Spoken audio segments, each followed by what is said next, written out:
Bien, on démarre donc cette nouvelle partie, c'est sur l'intensité sonore et le niveau d'intensité sonore. Donc ils sont deux grandeurs différentes et on va voir dans cette activité eh bien, pourquoi on a inventé ces deux grandeurs différentes. Alors, tout ça, ça part d'un constat. L'oreille humaine, en fait, n'est pas ce qu'on appelle un récepteur linéaire de l'intensité d'un son. Alors, qu'est-ce que ça veut dire? Ça veut dire qu'on double l'intensité sonore. Ah, un petit problème là avec le zoom. Voilà.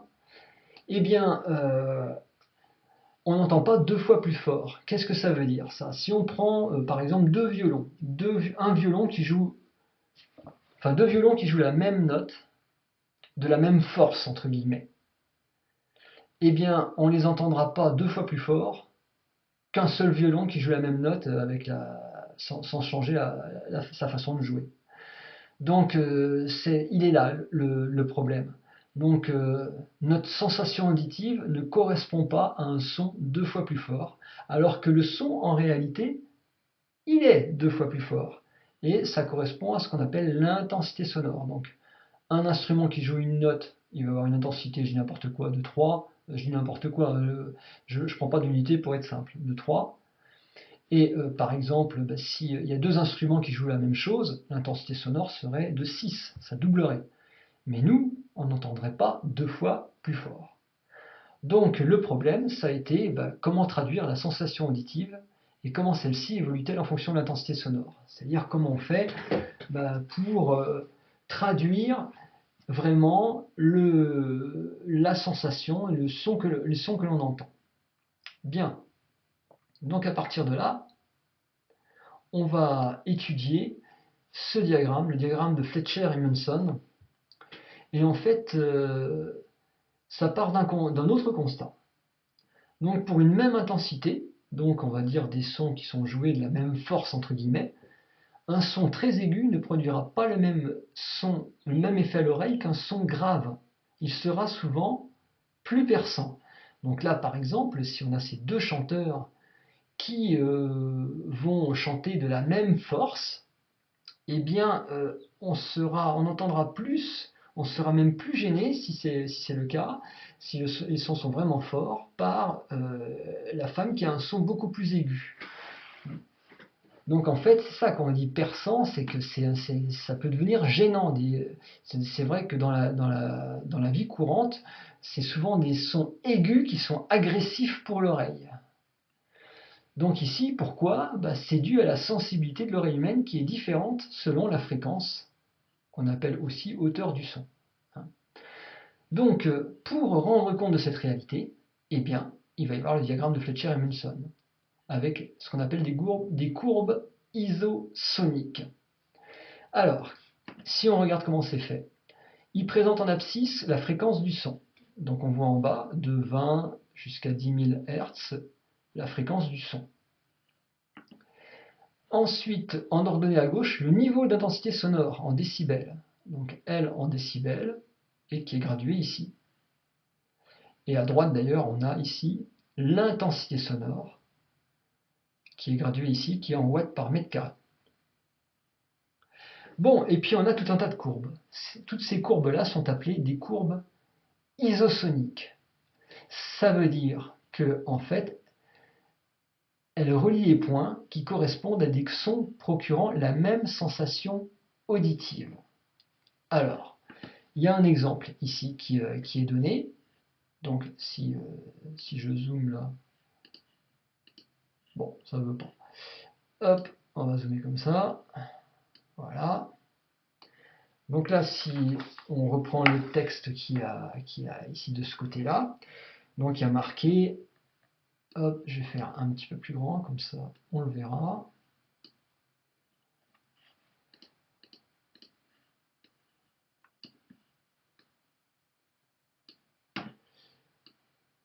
Bon, je vais y arriver moi. Et voilà.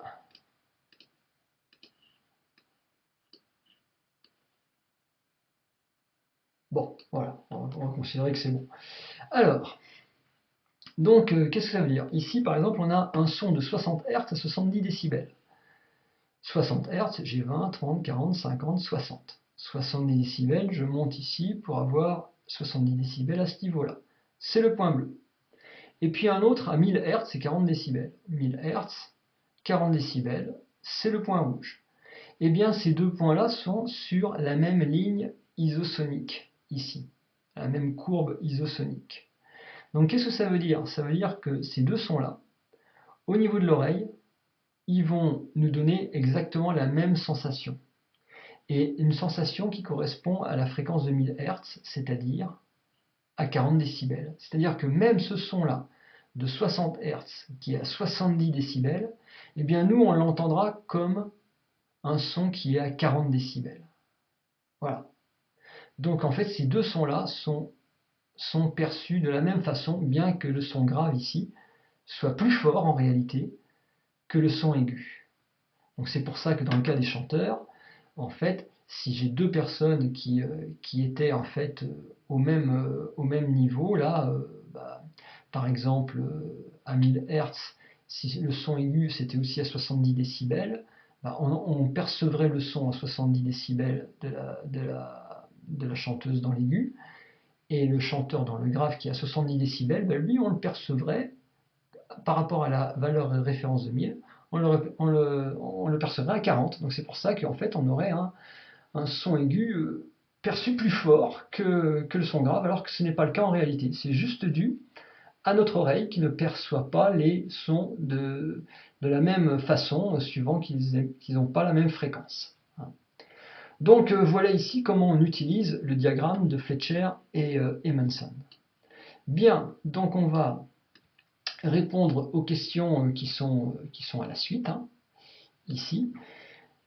Il y a marqué l'échelle correspondant au niveau d'intensité sonore, L, est-elle linéaire? Donc là, moi, j'attends vos réponses. Donc, est-ce que l'échelle correspondant au niveau d'intensité sonore, L, est-elle linéaire? Il faut dire pourquoi, bien sûr.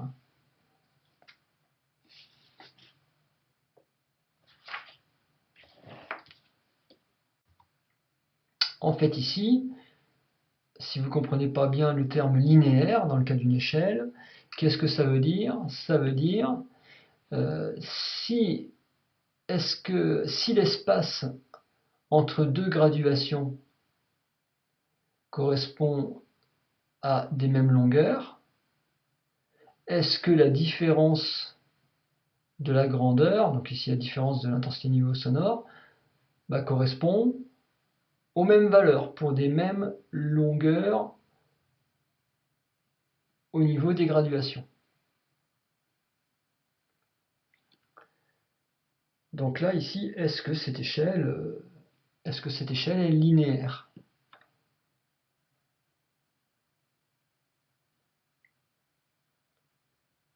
Bon, c'est le grand vide, vous êtes toujours là?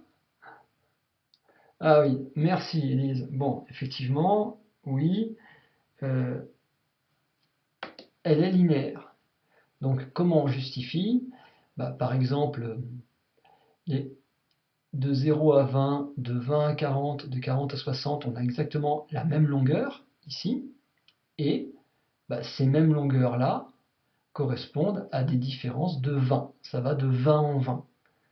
D'accord? Donc on peut dire pour des graduations régulièrement espacées, on a des différences de niveau sonore qui sont les mêmes, c'est-à-dire toujours 20 décibels entre chaque graduation. Bien, alors maintenant, on a la même question, mais pour l'intensité sonore. Est-ce qu'elle est linéaire ici?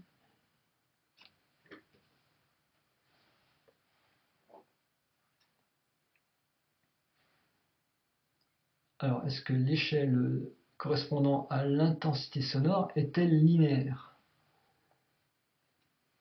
Donc l'échelle de droite.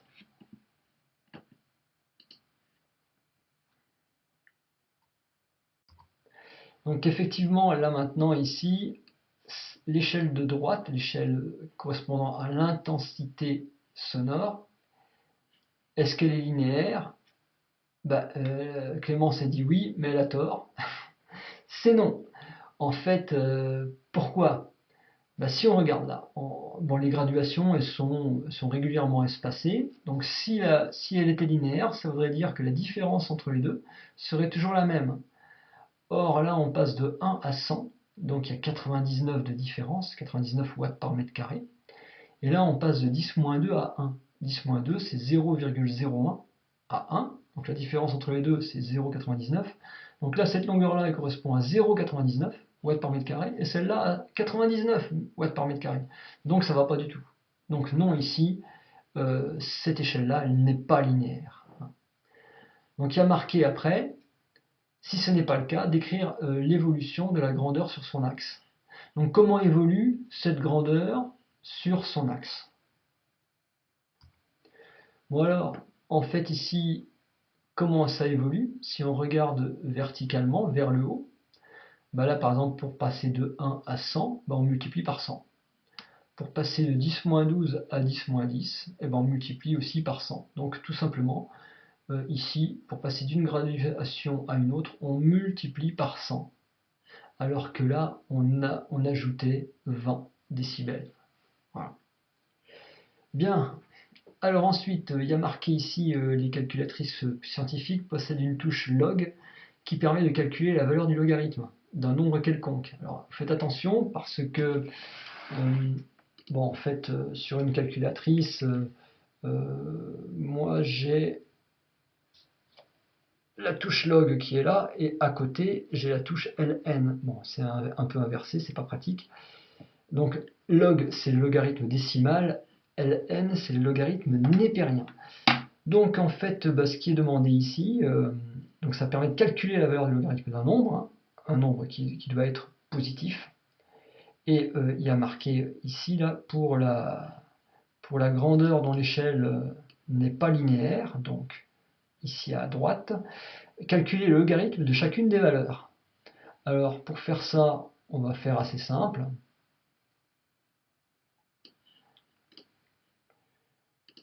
Je vais reprendre ici bah, l'échelle.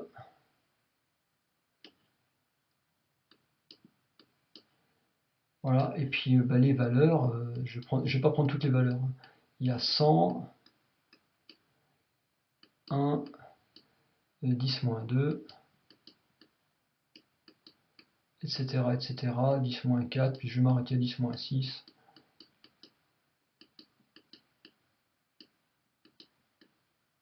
Voilà.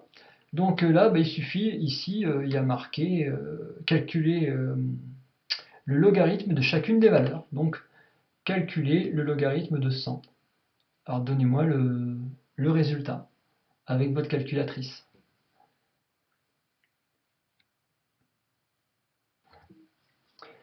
Donc là, effectivement, si on fait le calcul avec le log de 100, avec la calculatrice, ça nous donne 2. Alors maintenant, quelqu'un me donne le résultat pour le log de 1. Donc effectivement, oui, c'est 0. Alors maintenant, le log de 10-2. Bon, ça doit être assez rapide, hein.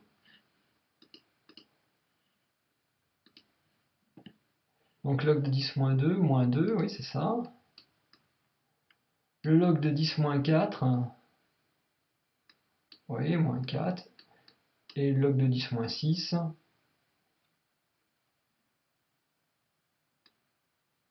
moins 6, oui, effectivement. D'accord.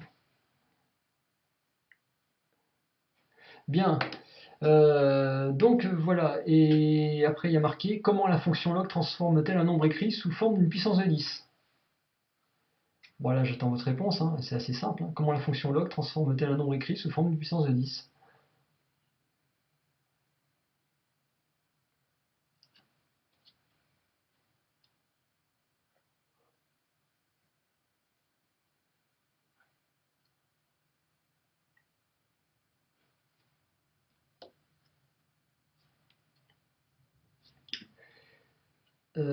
Fois 100, ben non, pas vraiment, non, non, non, non.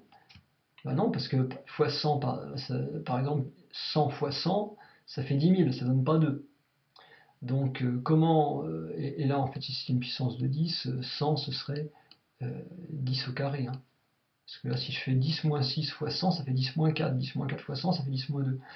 Donc comment on transforme le nombre écrit sous forme d'une puissance de 10? Comment il est transformé par la fonction log.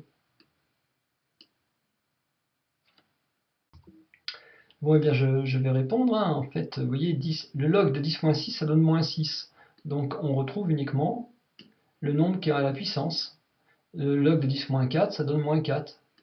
On retrouve le nombre à la puissance, etc. etc. C'est toujours le même cas. Donc, c'est comme si on enlevait le 10, hein, et on a juste le nombre qui est au niveau de la puissance. Ça nous donne donc le résultat. Voilà. Bien, donc alors là, maintenant, c'est là où il y a un petit exemple qui est un peu plus délicat. Il y a, considérons deux sons de même niveau sonore, 60 décibels, l'un de fréquence 50 Hz et l'autre à 500 Hz. Déterminez à quel niveau d'intensité sonore chacun des sons sera perçu par l'oreille.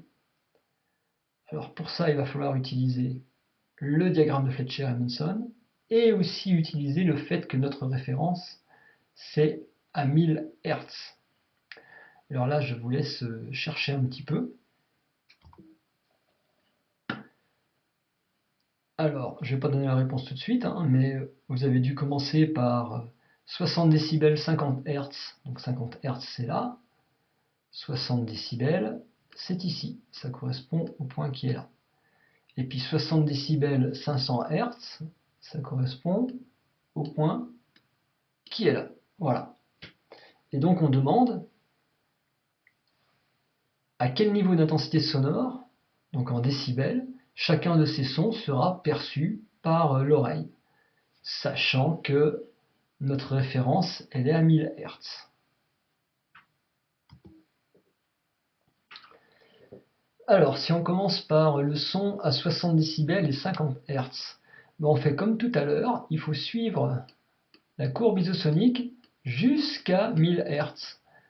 Et en fait, jusqu'à 1000 Hz, ça nous donne le point qui est là, sur la courbe isosonique. Et ce point-là, il correspond ici à 10 décibels. Donc, un son de 50 Hz qui est à 60 décibels, on le perçoit à un niveau d'intensité sonore de 10 décibels au niveau de l'oreille. Et maintenant, pour l'autre, c'est pareil, on regarde sur la courbe isosonique et on va jusqu'à 1000 Hz, qui est la référence. Donc, 1000 Hz, c'est ici. Bon, on voit en fait ici que c'est sur la même horizontale, c'est-à-dire c'est aussi 60 décibels. Ça ne change pas. Donc la réponse c'était, pour le son à 50 Hz, 10 décibels, et pour le son à 500 Hz, 60 décibels. Ce qui fait que on entendra plus fort, 60 décibels, le son ici de 500 Hz par rapport au son de 50 Hz. Voilà, donc ça c'était le petit passage un petit peu délicat de cette activité ici. Voilà. Bien, on va passer au document 2. Alors, qui va nous parler ici de puissance sonore. Une petite précision tout d'abord, un petit rappel. En fait, la relation entre l'énergie et la puissance. Donc cette relation que vous devez connaître, c'est E égale P fois T. La puissance étant en watts, et si le temps est en secondes, à ce moment-là, l'énergie, elle est en joules. Et maintenant, prenons le cas où, en fait, le temps correspond exactement à 1 seconde. Eh bien, alors on peut dire, si on remplace T par 1, eh bien tout simplement, l'énergie, dans ce cas-là, serait égale à la puissance. Autrement dit, l'énergie, c'est quoi? C'est la puissance pendant 1 seconde. Donc, si on prend un temps de référence d'1 seconde, l'énergie et la puissance, c'est la même chose. Par exemple, si on prend l'exemple d'une lampe de 60 watts, eh bien si elle fonctionne 1 seconde, elle va consommer une énergie de 60 joules. C'est un petit peu ça. Voilà, donc ça donne le lien. Donc ici dans le texte, on vous dit la puissance sonore d'une source en watts est la quantité d'énergie acoustique en joules délivrée par la source chaque seconde. Donc vous voyez, on fait le lien entre la puissance sonore P et la quantité d'énergie acoustique pour 1 seconde. Donc on revient à ce que j'ai dit avant. Si le son se propage à la même vitesse dans toutes les directions, la puissance délivrée par la source à un instant donné se répartit alors sur la surface S d'une sphère dont la taille augmente au cours du temps. Si par exemple j'ai quelqu'un qui crie ou je ne sais quoi, le son part dans toutes les directions et à la même vitesse. Donc en fait, à un moment donné, ça va être là, à un autre moment donné, le son va arriver sur cette sphère-là, donc il faut imaginer dans les 3 dimensions de l'espace. Et en fait, quand on est tout près, on entend le son très fort, et si on est loin, on entend le son beaucoup moins fort. Bien, donc après, qu'est-ce qu'on nous dit? La puissance sonore qui s'exerce par unité de surface est appelée l'intensité sonore. Et l'intensité sonore, c'est P est égal à I égale à P sur 4pi r au carré. Bien, R étant le rayon par rapport à la source sonore qui émet. Donc ici, il y a marqué rappeler l'expression de la surface S d'une sphère de rayon R. Donc là, on va aller assez vite parce que en fait, l'aire de la surface d'une sphère de rayon R, c'est 4pi r au carré. Donc, ce qui explique qu'on a la formule I égale P sur 4pi au carré. Bien, donc on s'intéresse au reste après. Le niveau d'intensité sonore, grand L en décibels, se calcule à l'aide de la fonction logarithme grâce à la formule L égale 10 log de I sur I0. Avec I0, 1,0 sur 10 moins 12 watts par mètre carré. Alors pourquoi ça? Eh bien, ça vient en fait de notre diagramme encore. On a ici le seuil d'audibilité en bleu. Et à la référence de 1000 Hz, le seuil d'audibilité, il correspond ici à 10-12 watts par mètre carré. Donc en fait, voilà pourquoi ici le I0, c'est pour 1000 Hz en fait, il correspond à 10-12 watts par mètre carré. Et donc ça correspond ici, il correspond ici à un niveau d'intensité sonore de 0 décibel. C'est ce qu'il y a ici, 1000 Hz, en bleu, pardon, 10-12, là, le point qui est là, correspond bien ici à 0 décibel. Voilà. Donc ça veut dire que ici, cette courbe bleue, si on est en dessous, en fait, si l'intensité sonore est en dessous, on n'entend rien. Bien, donc il y a marqué montrer que le niveau sonore est de 0 décibel si l'intensité sonore vaut ça. Donc ça, il faut faire le calcul pour retrouver la valeur. Donc ça, je vous laisserai le faire.